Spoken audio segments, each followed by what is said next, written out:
Okay, magandang araw po sa inyo lahat. Ako po si Christian Esguera and welcome po sa ating Facts First episode ngayong araw po ng Biyernes, August 15, 2025. Actually, we have a triple header for today. And ito pong episode na to, this is recorded ngayong hapon po. So, 2:35 or 2:36 in the afternoon. Pero fresh na fresh po yung mga pag-uusapan natin dito. Panauhin po natin. Siya po yung tagapamuno ng Senate Finance Committee, lalo't papasok na po tayo din sa tinatawag na budget season at bubusisiin na po natin. Bubusisiin na po, of course, kasama tayo din, publiko, pati sa media. Pero primarily ng ating mga legislators, ito proposed 6.7 trillion national budget for 2020. Okay, I'd like to welcome to our program again si Senator Sherwin Gatchalian. Good afternoon. Magandang araw po. Magandang araw, Christian. Magandang araw sa ating mga listeners and viewers. Okay, bago tayo, maraming salamat po. Bago po tayo pumunta rito sa issue ng national budget, pero of course, gusto kong pag-usapan mamaya yung online gaming. No? Yeah. May skandalo o controversy dyan po sa Senado sa inyong kapulungan. Allegedly, meron daw isang staff, isang senador, actually, staff daw ni Senator Robin Padilla, ay tinuturo na Montenegro, nahuli raw na nagmamariwana sa CR dyan po sa Senado. Ano po ba tingin niyo rito sa issue na ito? Well, nasabi ko nga kanina, Christian, na nakakahiya para sa Senado dahil nangyari ito sa loob ng aming pasilidad, ng aming building.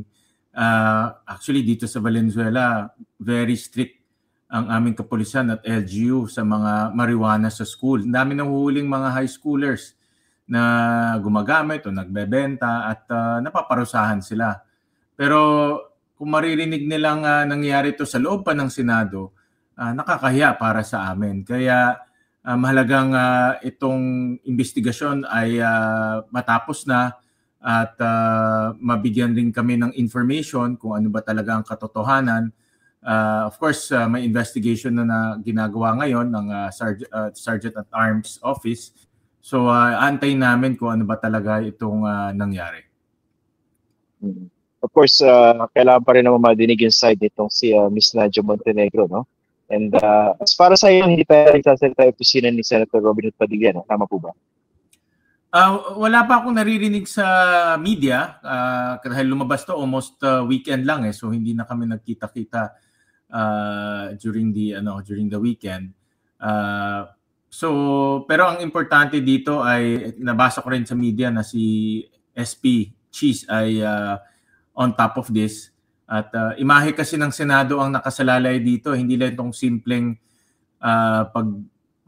paggamit ng marijuana sa loob, kundi imahe ng Senado ito. Gumagawa kami ng batas para maparusahan yung mga gumagamit ng illegal na droga. Tapos sa loob pala may gumagamit ng ganyan. No? So hindi maganda ito para sa aming imahe. So importante na maimbestigahan at malaman ng publiko kung merong talagang gumamit to, ano yung anong kanyang parusa at ano ang kanyang pananagutan. Of course, ito po ay allegedly pa lang, mga allegations pa lang naman ito. Although, isinapublika na yata yung initial report, no? Pero again, dadaan pa ito sa due process ng mga viewers natin. So, hinay-hinay lang sa judgment. Pero, ano ba dapat mangyari? Kung sakaling mapatunayan nga na meron ganun nangyari, ano po ba dapat action dito? Well, kung for example, empleyado ko yan, for example, under my office yan, empleyado ko ang nahuli, tatanggalin ko talaga yan sa Senado. Wala nang ligoy-ligoy pa. At kung depende kung ilang gramo yung kanyang dala-dala o ilang gramo yung nahuli sa kanya, baka makasuhan pa siya, no, ng possession. So, but at the very least, dismissal yan from our office. Okay. Sige, butahan natin ito sa napakalaking issue rin po. No? Basically, technically ba budget season na? Kasi nag-submit na po ng no? Correct, ng NEP. Yes. So budget season na technically. Yes, tama. Okay. Tumbukin na natin. Ang daming issues dito sa 2025 national budget. Una, transparency. Tapos yung mga questionable, if not anomalous insertions. how are you approaching this budget deliberations bilang kayo yung pinuno ng Senate Finance Committee sa mga viewers natin? Napaka-importante committee nito. Ito yung counterpart ng House Appropriations Committee dyan po sa Senado. Well, Christian, nagpapasalamat ako sa ating kasamahan. Unang-una, unanimous na pumirma yung mga kasamahan natin dito sa Transparency and Accountability Concurrent Resolution. So napakaganda ito dahil ito ay nagpapahiwatig ang Senado na talagang gusto nilang mareforma yung pagbabalangkas at pagbibigay ng impormasyon sa publiko tungkol sa budget. Kasi sa akin pag-aanalisa, yung mga hearings, magandang i-public yan. In fact, publicly televised yan. Pero yung dokumento, yun ang hindi publicly available. In fact, ang lumalabas, yung NEP lang, yung nasabi mo kanina, yung National Expenditure Program, at yung GAA lang ang nasa public. Pero yung documents in between and before, wala sa public. Kaya hindi mo masundan talaga yung ano nangyayari sa budget. Kaya ang rini-require ko nga ngayon, even yung proposals ng ahensya, ito yung tinatawag BP Form 201, i-upload na rin ng DBM para makita ng tao kung ano ba yung mga rini-request ng ahensya. And then yung mga documentos in between, for example, yung General Appropriations Bill, yung third reading version, yung BICAM report, i-upload na rin para masundan talaga ng taong bayan from start to end. Paano naman po yung yung insertions ng mga legislators, kunwari, ng mga kasama sa Senado at saka doon sa House of Representatives? Paano po maiiwasan yun? O siguro, realistically, kahit paano mamoderate? Actually, i-qualify natin, Christian, itong insertions/amendments, no? Dahil halos, yung definition nito halos kapareho eh. Yung amendments, depende yan sa takbo ng hearing. Dahil meron naman talagang, una-una, nasa kapangyarihan ng Kongreso at Senado mag-amend. Ito yung part ng accountability at check and balance. No? For example, like in my case, no, almost 6 years ko hinahawakan ng agencies ng energy offices. Every year, binabawasan ko yung budget nila dahil nakita namin na marami silang mga proposals, lalo na ang PNOC, na hindi naman naaayon sa kanilang mandato. For example, I'll give you a very specific example. Yung PNOC, humingi sila ng budget para maglagay ng solar rooftops.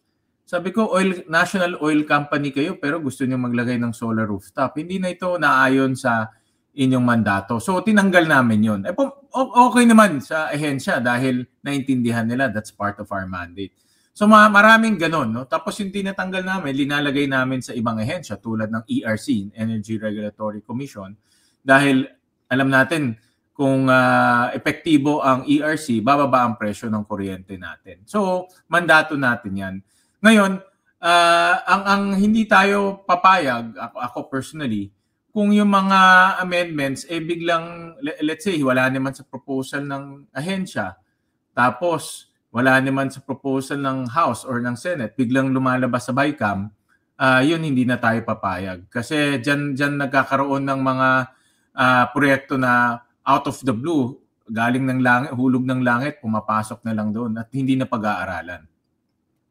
Okay. Sige po, tumbukin natin itong issue. No? Sa flood control projects, mismo presidente siya na mismo nagpangalan ng top 15 contractors na naka-corner ng nasa 100 billion. Basically, 20% of all flood control allocations in 2022. So, ramdam na ramdam publicly yung frustration mismo ng Pangulo.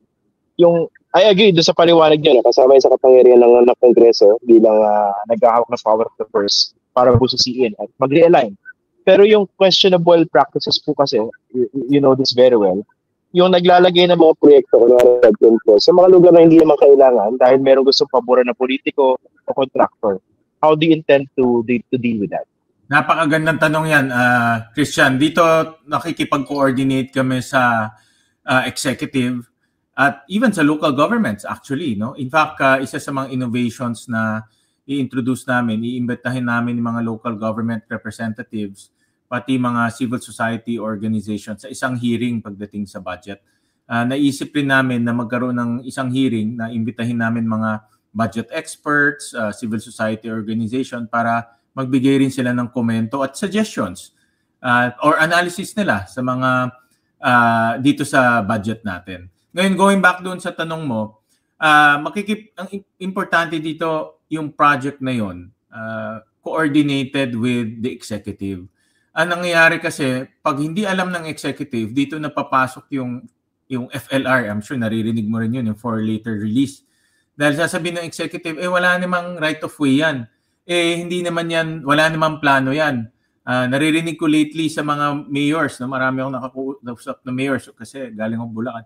May mga projects na hindi dugtong, for example, flood control, hindi dugtong sa existing dike o hindi dike masyadong mababa. No? So, hindi coordinated.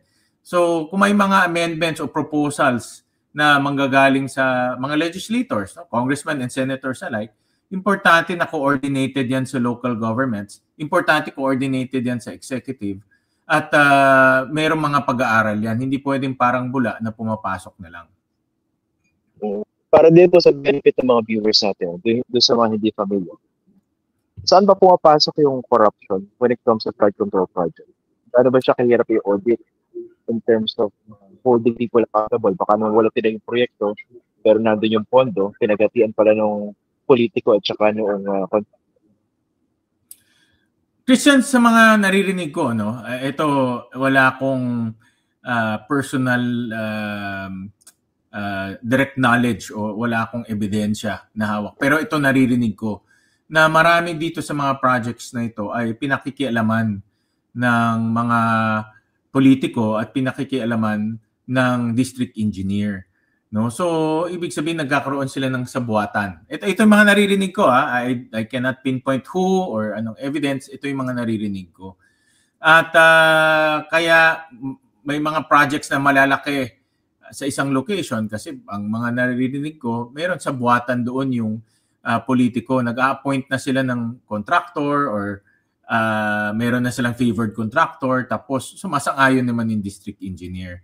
Ngayon, kung matatandaan natin, yung Reform Procurement Act, bagong batas to na naisabatas last year under the Committee on Finance. So isa rin sa mga, wala na akong time this year, no? But next year, na pupwersahin natin o gagawin natin mandato sa Department of DPWH, Public Works, na pagdating sa bidding, gamitin nila yung internet o i-upload nila yung bidding nila, no, para maging transparent at makita ng publiko. Dahil ngayon ang bidding doon lang sa lokal, hindi natin nakikita, wala naman nakakasilip. So mas maganda kung gawin na rin nating i-upload natin yung bidding through electronic means para doon na magkaroon ng bidding at maging transparent. Dito kung busisi niya na po yung LAP, no? Pero magkano ba as far as you know, kung meron na kayong detalye, yung flood control allocations for 2026? Hindi ko pa nakita in detail, no? I just saw some broad strokes lang. Ang balita ko ay ito nabasa ko pa lang sa news, no? In the process kasi kami nagre-review ng budget. Nabawasan to ng almost 170 billion, so mga nasa around 200 plus billion. No, malaki pa rin kung tutuusin, no? Importante rin dito yung quality ng projects, Christian, kasi like for example, galing ako ng Hagonoy. Sinasabi sa akin ng mga tao doon na yung project kasi papatsi-patsi. 1 kilometer dito, 2 kilometers doon, flood gate dito, hindi siya holistic, no? So titignan rin namin yung quality ng projects. Dapat one time, big time, tapos na yung proyekto para hindi papatsi-patsi tapos wala namang effect. Ang importante, isa sa mga titignan ko personally, na yung flood control, meron talagang merong output at may outcome nararamdaman ng taong bayan, hindi lang papatsi-patsi. So, mas matagal siguro ang pagbusisi dyan sa mga flood control project, hindi po ba? Kasi may sinawalan yung presidente and I think it's just starting. Di ba syempre, ikukumpara niyo yan dito sa mga allocations for the 2026 national budget. Teka, paano ba ibabangga yan? Baka naman duplication yan o baka naman patagalan tapos yan. Bakit nauulit yung mga proyekto? Yung mga ganun po. Tama ka dyan, Christian. Talagang ano yan, kung makikita mo yung annex ng DPWH, ganito kakapal, almost 350 pages ang annex. Isang ahensya lang yun, DPWH lang yun. dahil naka-line item doon na lahat ng proyekto. At very technical kasi nakasulat yung coordinates, nakasulat yung description, pero hindi mo naman makikita yung itsura. No? So, ano talaga, matrabaho talaga para ano. Pero meron naman kaming paraan at of course, inaano nga namin, hinihikayat namin yung publiko na makibahagi sila. Ngayon na uploaded na itong mga dokumento, makibahagi sila sa pagtatalakay nitong budget. Dito pa po sa isinawalat ng Presidente patungkol sa mga questionable flood control projects and allocations. Paano ba makakatulong yung Senado? Ngayon, meron ding, alam ko, kanya-kanya, meron din kami mga senador no, na naghahanda rin na pag-usapan itong mga flood control projects. Hindi lang flood control, yung kasama pa yung ibang mga projects sa DPWH. No, ako personally, rini-review namin yan one by one at meron kaming random testing na ginagawa. Pero definitely, pagdating dito sa 2026 budget, hindi na ako papayag na maulit yung 2025 budget pagdating sa flood control. Ang ihahanapin ko, impact. No? Dapat ma-justify ng DPWH yung impact. To be honest about it, Christian, ito rin ay galing sa DPWH. So dapat magsalita sila at ipaliwanag nila mabuti sa amin ano ba yung impact nitong mga flood control projects. At ngayon nga, sabi ko nga, naka-upload na itong dokumento, matatrack down rin nila no, kung ano yung mga pagbabago sa budget nila. Tsaka pala po, no, in terms of holding people accountable, gano'ng kabigat na hamon ba sa inyo bilang Finance Committee Chair? Dalawa at least sa colleagues ninyo ang dadawit dito sa session and session sa flood control. Mismong Senate President Jesus Cordero at saka sa Majority Leader Joel Villanueva. Dito naman ay, of course, titignan namin lahat. Ano? Hindi namin tinitignan, ako personally, hindi ko tinitignan ng personalities. We will try our best to analyze itong mga budget itong mga flood control projects one by one. Like I said, itong 2026, iisa-isahin namin yan at sisiguraduhin natin hindi maulit yung mga ganitong projects na talagang walang impact. No? As far as 2025 is concerned, tinitignan rin namin and narinig ko kanina na yung House of Representatives tinitignan rin nila. So magkakaroon rin kami ng pagdinig dyan at magkakaroon rin kami ng pag-aanalisa yung impact ng 2025 projects. Tapos, balikan ko lang, Senator, yung sinasabi niyo mga pagbabago dito sa budget process for the 2026 budget, no? So, basically, you're saying transparent siya, very open. Ano pa yung additional details? So, ano rin sa BICAM, pagdating sa BICAM? Kasi ang talagang traditional na criticism sa BICAM, and I think that's very, founded, and nagiging third chamber siya. Parang kung sino yung miyembro ng BICAM, sila nag-uusap dyan. And worse, di ba sa House, meron pa small committee to work on the specific amendments. Ano po ba yung pagbabago dito sa 2026 National Budget process?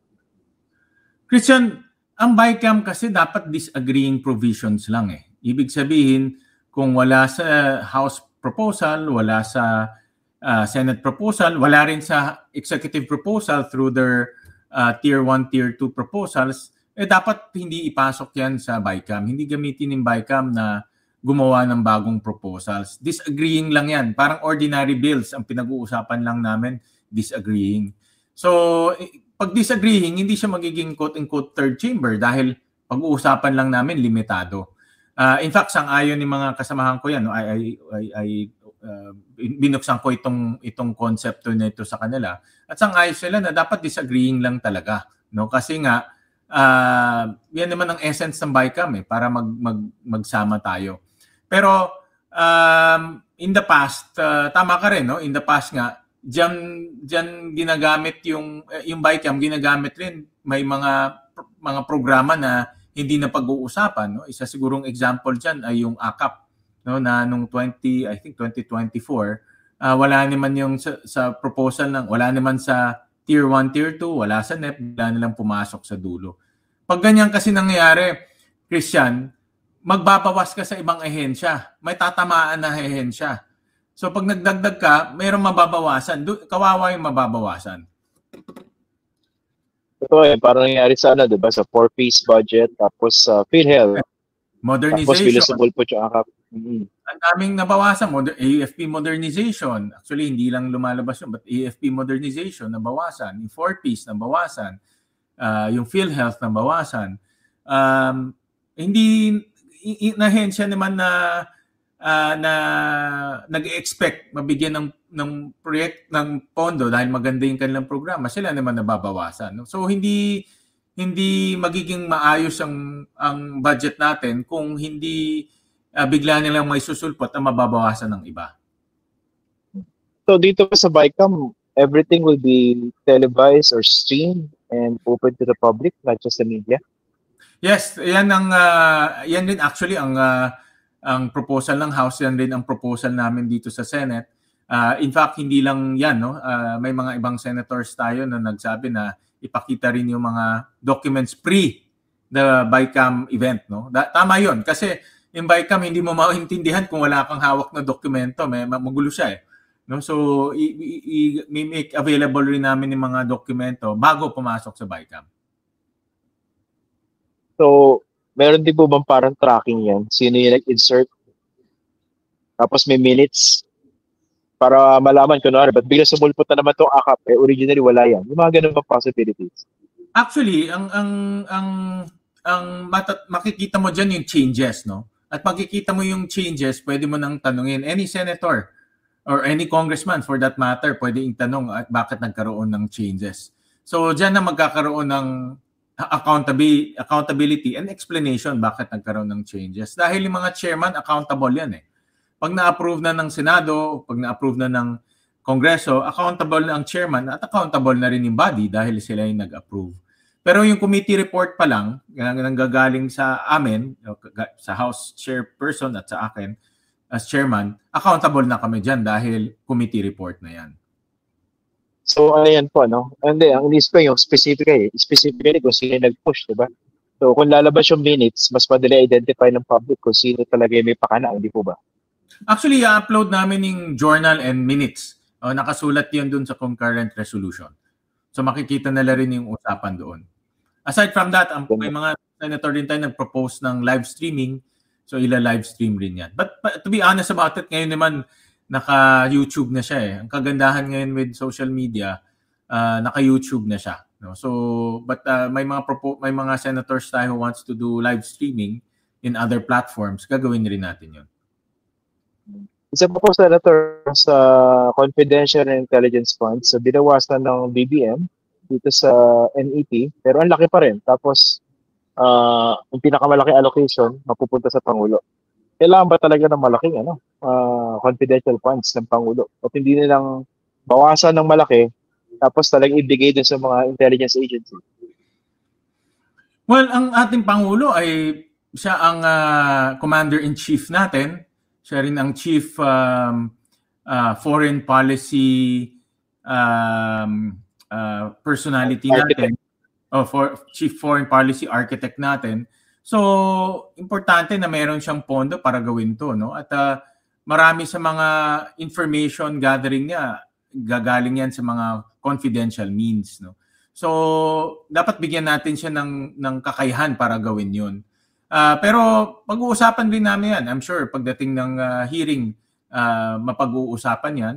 At hingi rin tayo ng briefing dito sa mga gumawa ng budget para malaman din natin. Hindi lang naman sa Office of President, titignan din namin sa DND, sa PNP, sa iba pang civilian agencies kasi may mga ibang civilian agencies na merong confidential funds. Pero maghihigpit tayo, Christian, na hindi na basta-basta makakahingi ang mga civilian agencies ng confidential funds. Magiging mahigpit tayo dyan. Kung hingi talaga sila, they have to justify it, hindi lang basta-basta na. But as a rule, hindi na tayo papayag ng ang civilian agencies magkakaroon ng confidential funds. Balik ko lang pala ng konti doon sa AKAP, no? Kasi wala, I understand, wala siya sa NEP, no? Tinanggal siya ng mga executive department. Pero kung kayo ba mas kasunod, would you prefer na wala talaga AKAP dito sa 2026 national budget? Actually, based nag-research ako kanina, kasi narinig ko yung statements ng House. Yung AKAP ay nasa Tier 2 proposal ng DSWD. So pinopose ng agency yung AKAP, pero hindi tinanggap ng DBM dahil meron pa silang natitirang pondo. So kaya hindi pinasok sa NEP. Ako, ang isa rin sa mga pamantayan ko, kung hindi mo ginagamit yung pondo, huwag ka na humingi. Diba? Sayang naman, maglalagay ka ng pondo tapos hindi naman magagamit. So isa sa mga titignan namin in utilization. No? So sa ngayon, hindi ko pa nakita yung detalye, pero ang in principle, ito across all agencies, pag hindi mo ginamit yung pondo, if you don't use it, you lose it. Kasi sayang yung pondo pwedeng gamitin sa iba pang mga pangangailangan ng gobyerno. And I think that has been a policy ng administration over the years, hindi po ba? Yung use it or lose it, diba? Paano pa ni GMA, nadidinig ko na yan Tama. Pero hindi napapractice to the fullest. No? Marami talaga mga agencies na kahit hindi nila nagamit, nadja-justify nila sa DBM na ipapasok ulit. So kumbaga may tatlong filter yan DBM muna, tapos House, tapos Senate. Pero minsan umaabot sa amin, nakikita namin meron pang mga ganyan no. So talagang dumadaan sa butas ng karayom yung budget, pero may mga depende kasi sa justification mo. May mga cases rin na nadja-justify nila at umaabot pa sa Senado. Sige. Lastly, Senator Sherwin, meron na po bang emerging consensus sa inyong mga colleagues patungkol dito sa online gaming controversy? Kasi iba pinupush, diba, total ban, iba naman strict regulation. Ano po bang, kung meron na po bang emerging consensus kayo dito? Well, ang consensus ay talagang maputol yung link ng e-wallet sa online gambling. Yan ang consensus talaga. Yung ginawa ng BSP ngayon na wala ng in-app. Ito kailangan malinawan. Magandang tanong yan, Christian. Dapat malinawan yung ating mga tagapakinig. Dahil pag pumunta ka sa GCash, pwede ka nang magsugal doon sa loob ng GCash app. Bawal na yun ngayon. No? Wala ka na makikitang ganun. Pero kung pumunta ka doon sa online gambling app, pwede mo pa rin yan i-link sa GCash mo. No? Yun ang hindi ipinagbawal ng BSP. Yun naman ang gusto ng mga senador na pagbawalan nila kasi ganun rin. No? Ngayon, hindi ka lang makapunta sa GCash, pupunta ka na diretso sa app at i-link mo yung GCash mo.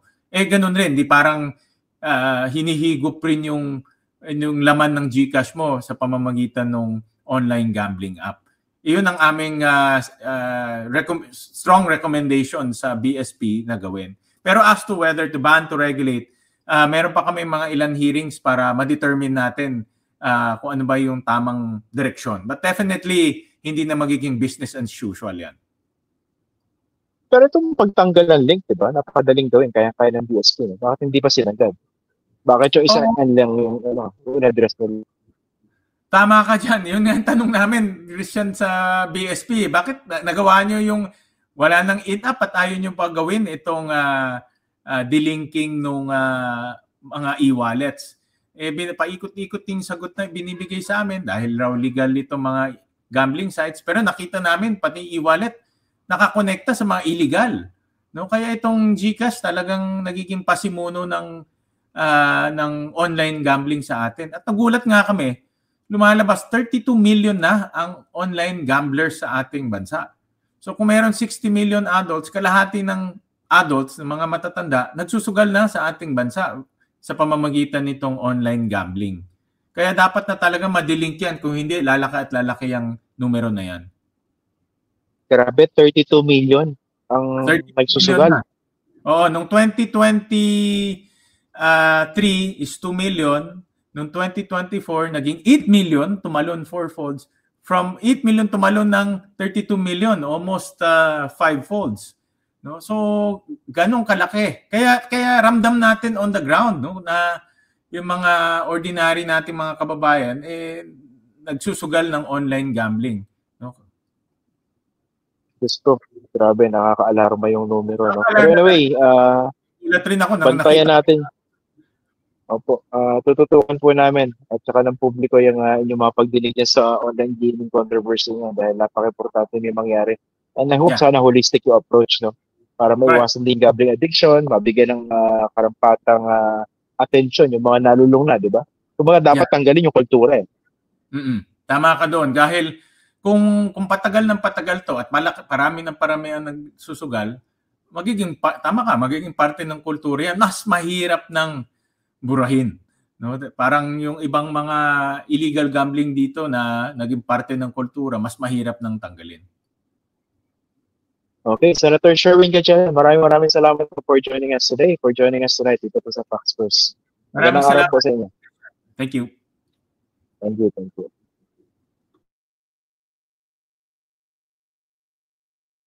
Po, Senator Sherwin Gatchalian. Okay, ito po natin. Okay, so yan na po muna. Meron pa po tayong isang episode, no? Sabi ko sa inyo, triple header po tayo ngayong araw na ito. So, kita-kita po tayo. Ako po si Christian Esguerra. Magandang araw po sa inyo. Magandang gabi po.